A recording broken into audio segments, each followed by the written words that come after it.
तो दोस्तों, मैंने भीमा शंकर ज्योतिर्लिंग की यात्रा पूरी कर ली है और भीमा नदी के भी दर्शन हो गए हैं।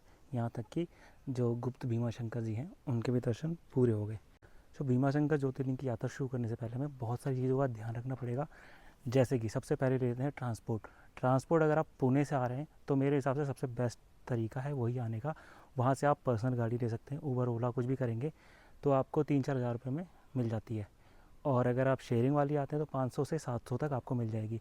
तीसरी चीज़, बस से आते हैं जिससे मैं आया हूँ तो आपको अराउंड 200 के करीब आपको मिल जाती है एक तरफ से। और जो शेयरिंग वाली मैंने बताई वो दोनों तरफ से है। और थर्ड चीज़, जो ये हमें वापस जाना है ना, यहाँ से 6 बजे से पहले अपने को यहाँ बस स्टैंड पे पहुँच जाना है अगर बस से जाना है। पर्सनल व्हीकल है तो फिर आप अपने हिसाब से देख सकते हो। पुणे से आ रहे हो, रुकने का मन है तो ही रुको, अगर मन नहीं है तो आप सुबह आओ, शाम तक सब कुछ फिनिश करके आप निकल सकते हो। मैंने अभी 3 जगह की यात्रा करी है, मतलब 3 जगह के दर्शन लिए हैं। बाकी एक अंजनी माता का मंदिर है, उधर मैं पहले जा चुका हूँ तो अभी नहीं जा रहा हूँ। दूसरा है एक नाग फनी पॉइंट है, तो वहाँ भी मैं अभी नहीं जा रहा हूँ क्योंकि पहले ही जा चुका हूँ। तीसरा एक है मुंबई पॉइंट जहाँ से व्यू दिखता है, तो वहाँ भी मैं नहीं जा रहा हूँ। तो ये 3 जगह आप अपने हिसाब से अगर मन करे तो जाना, क्योंकि मैं तो इन 3 जगह में ही ना थक चुका हूँ। तो आज की यात्रा मैं यहीं पे ख़त्म करूँगा। और ख़त्म करने से पहले एक दो चीज़ आपको और भी बता दूँ।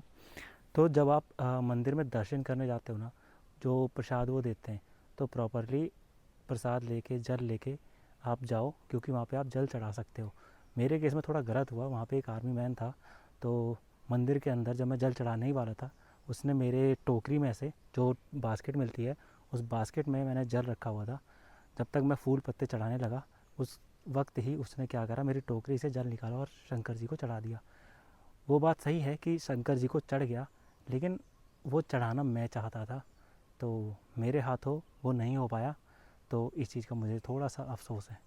तो आप आओ ना तो उन लोगों से सतर्क रहो। और दूसरी चीज़, आप जब भी मंदिर में जाओ ना तो फ़ोन लेके मत जाना, क्योंकि अगर आप फ़ोन लेके जाओगे ना, मतलब लेके जाओ कोई दिक्कत नहीं है, लेकिन आप फ़ोटो क्लिक करने लगे तो वो लोग क्या कर रहे हैं, मैंने आज देखा, एक वहाँ पे भी एक आर्मी वाला था, तो उसने क्या करा, एक बंदा फ़ोटो ले रहा था, बूढ़े अंकल थे, तो जस्ट उनका फ़ोन छीन लिया। अब वो फ़ोन मांग रहे हैं बट वो फ़ोन नहीं दे रहे हैं वापस। तो ये गलत चीज़ है मेरे हिसाब से। तो पहली चीज़ तो उनको फ़ोटो लेनी ही चाहिए, अगर गलती से ले भी ली तो बूढ़े बुजुर्ग इंसान हैं, तो उनके साथ तो ऐसा तो नहीं करना चाहिए ना। बट उनका क्या ही कहना, उन्होंने फ़ोन छीन लिया और जब तक उन्होंने पैसे नहीं दिए ना, तो तब तक उन्होंने उनका फ़ोन वापस नहीं किया। और जैसे ही उन्होंने 100 रुपये का एक नोट पकड़ाया, तुरंत उनका फ़ोन उनको वापस मिल गया। वो बात अलग है, वो जो 100 रुपये थे ना, वो वहाँ पे बैठे लोगों को उन्होंने पर्ची कटवा दी उस 100 रुपये की, लेकिन ज़बरदस्ती दान लेना ये गलत है ना। थर्ड चीज़ क्या है, रहने का।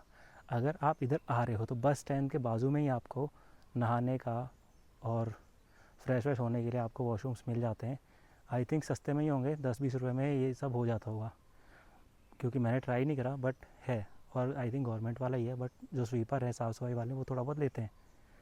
थर्ड चीज़, अगर आप रहने का देख रहे हो ना, होटल्स वोटल्स का, तो जैसे अभी फरवरी मंथ चल रहा है तो इस मंथ में भीड़ बहुत कम रहती है, तो आपको बहुत ही सस्ते मिल जाएंगे।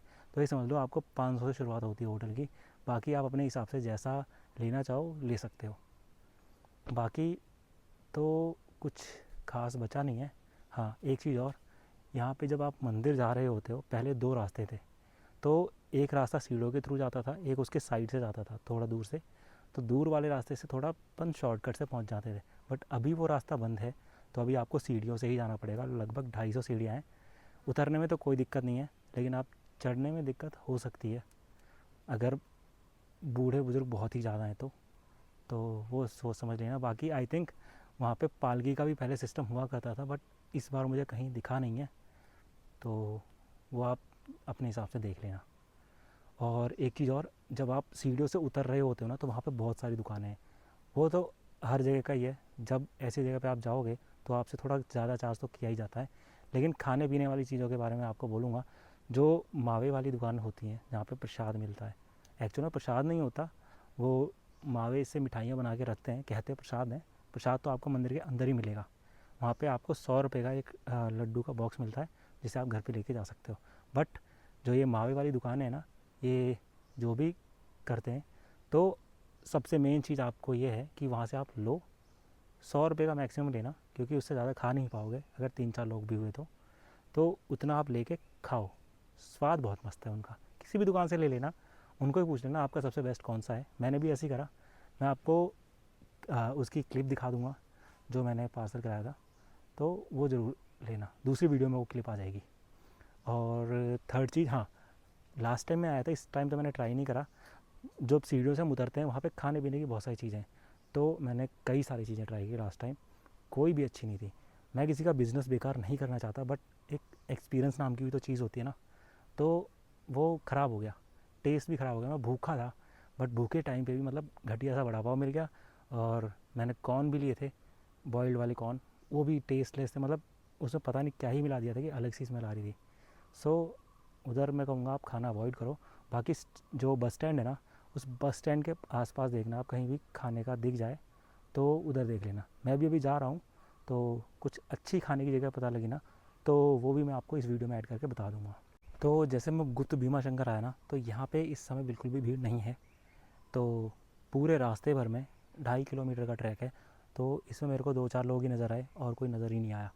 और दूसरी चीज़, मंदिर में ना भीड़ बिल्कुल भी नहीं है, मेरे आगे सिर्फ 40-50 लोग थे। तो बट फिर भी वहाँ पे ज़्यादा देर रुकने नहीं दे रहे थे मंदिर के अंदर, पता नहीं क्यों, वो यहाँ का मैनेजमेंट जाने।